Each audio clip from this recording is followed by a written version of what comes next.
Our next guest is the former SAS soldier known for putting civilian and celebrity contestants through gruelling military-style training on SAS. Who Dares Wins. But now Billy Billingham's trading his combat boots to bestsellers as he releases his new book, Further.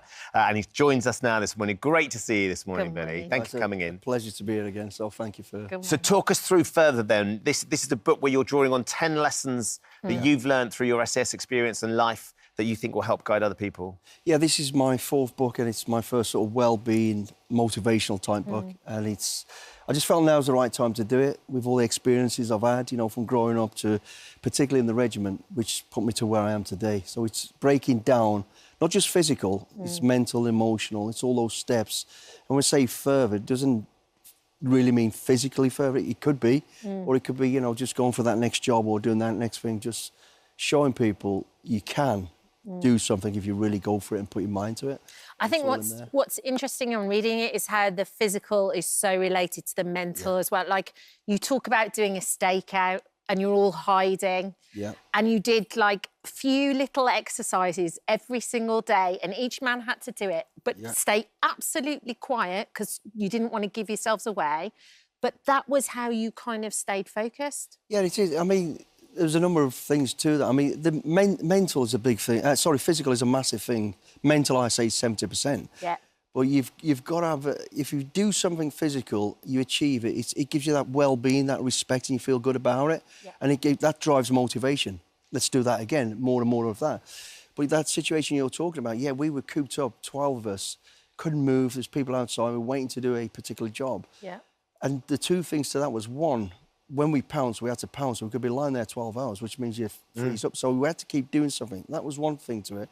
But the other thing to it is doing something physical takes the break away from the stress of what's going to go on, because this could be dangerous. You know, we might not get out of this or it might go wrong. So stop thinking about that for 12 hours. Let's start doing something. And so it takes the focus away, decompresses.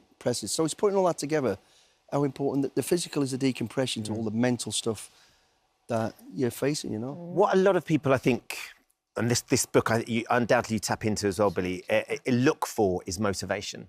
I think that's something I've come to understand is that action leads to motivation, right? But you can think you want to do it as much as possible, but until you actually start doing something, it's amazing how that picks up, isn't it? Yeah, and that is exactly it. Doing something creates motivation, particularly if you do it well. And that's why in this book, I talk about small steps. Yeah. Don't set that goal too big, because if you do, you'll disappoint yourself.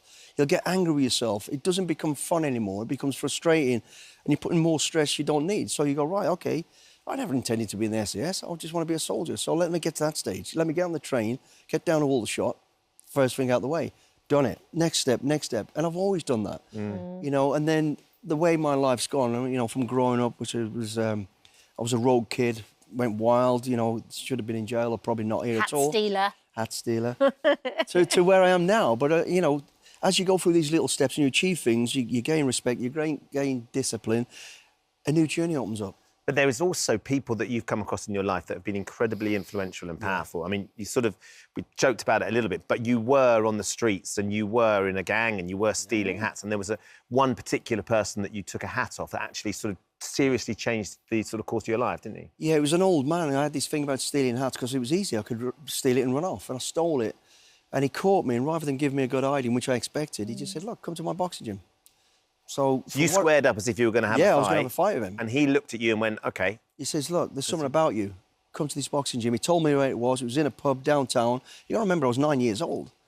And at 9 years old, I went down there in February, 7 o'clock at night, pitch black dark, in the snow to meet an old man I stole from. So imagine your child doing that. Anyway, so I went and did it, and the old man, long story short, taught me boxing. But what he said to me was the words, not what the physical side of it. He said, look, boxing's not a game, it's not a sport of brutality, it's a game of poor man's chess. It's about thinking, respect, anticipation, reading the situation. At the point when it's going to get hard, because it will, no matter how good you think you are, you've got to take a breath, say to yourself, I can go further. I can go, and he did. And those words, then 20 years later, I went into the regiment, and there's a saying in the regiment, you've got to beat the clock. On the clock tower, on part of the collect, the last thing, as I read it, 20 years later, those words, and the hairs on the back of my neck stood up. I was like, whoa. So I went back, but subconsciously, I'd already been doing that. I was going further, probably in the wrong direction, fighting, getting into trouble. Not just that, but I was doing good things as well. Not a lot, but some. And that going further is my thing, and it's all in that book. It's so interesting when you read it as well. You know, like based on the success of adolescence and how we've spoken about that TV show. And you talk about your kids and your grandkids and how you like to give them experiences and all that kind of stuff. What would be your advice if you were a kid now, talking to a young kid now? What would be your advice? Be naughty. Yeah. To a degree of not hurting anyone, not damaging anything. But part of growing up is to be out in the wild, climbing trees, jumping over fences. You should do that because that gives you life experiences. So you should do that, but never sort of harm anybody or be disrespectful. If I could sort of put that on the younger people and say, if you could walk away with that one thing, just be respectful, don't hurt anybody, but have fun, And the greatest lesson my dad ever told me was, being the Roger was, he says, just don't lie. He says, please don't lie because we can't get to the bottom of a lie. And I'd say that, don't lie. If your parents are asking people, just own it. Own who you are. There's nothing wrong with getting things wrong and being naughty, but rectify it later on. You've got 6 kids. I have. And 4 grandkids now. Yeah. What's Grandad Billy like? Is he a walkover? They terrorise me. Oh, I feel like they're the DS. And the youngest is the worst, the 2-year-old. Of course, she ain't doing it. cutest. Yeah, she gets away with murder, and which is great for me because once I'm done, I'm like, there you go, back to the parents. Yeah. So it's brilliant. It just keeps you grounded, and I just love getting them out, giving them these experiences we're talking about. Getting them out in the wilderness, away from all that sort of stuff. I mean, I've had them in the river in February. Really? Oh yeah.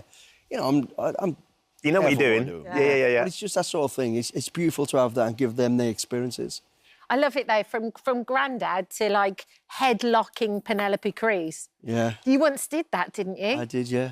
It was. Did you get in big trouble? I mean, what did Tom do?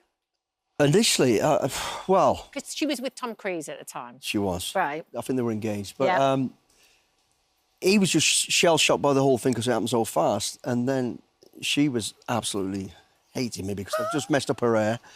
And then... Well, she sort of came out of nowhere, and so you grabbed her because you considered her a threat. You didn't know who she was, and ended up with her in a headlock. We were walking through these... I went to look after Tom in Rome. He was just coming from a break from Last Samurai. Yeah. Didn't know him very well, just knew about him, met him, got on great, told him what I could do, told me what he wanted, no problem. Never mentioned Penelope.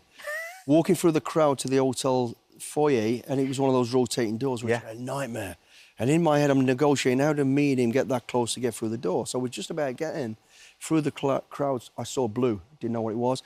So I just grabbed him to make sure I got control. But I've got him around the neck, her, and then we're in the foyer, and he's like, Billy, meet Penelope. A double cruise headlock. The elevator, then she weren't too happy about it. She just spent 2 hours having her hair done, couldn't meet him. And I've got half of it stuck under my armpit.